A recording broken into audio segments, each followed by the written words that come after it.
बुता के दे पर रे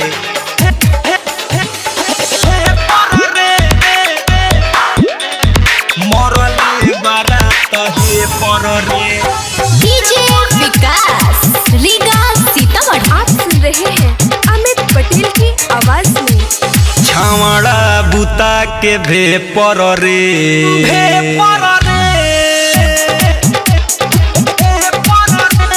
छावड़ा बुता के भे पर रे मरले बारात हे पर रे छावड़ा बुता के भे पर रे मरले बारात हे पर रे। कथी बताई हम उठता दोहर रात से के पर रे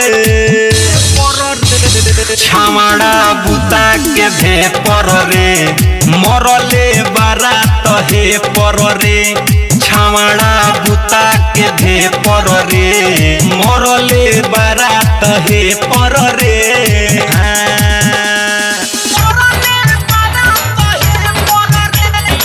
Presented by Lovely Films Production।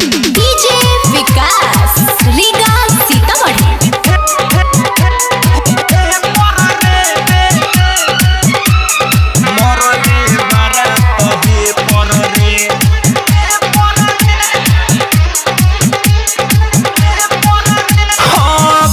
चल सपादाना के नाती बथता अभी तले छतिया के बाती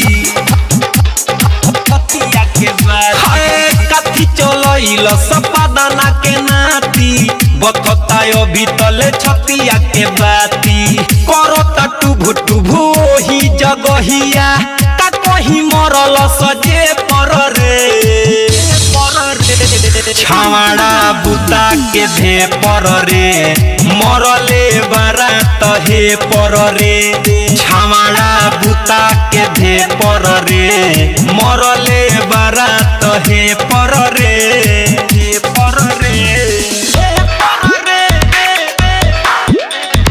मरले बारात हे पर रे।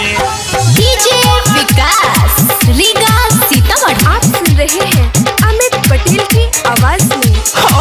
डरे ना बोल निकिला फड़ा रहे सखी अमित दीवा करा रहे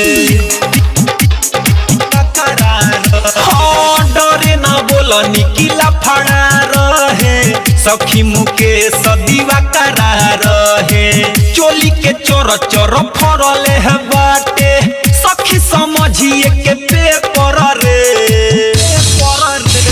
छावड़ा बुता के भे पर रे मरले बारात हे पर रे छावड़ा बुता के भे पर रे मरले बारात हे पर रे।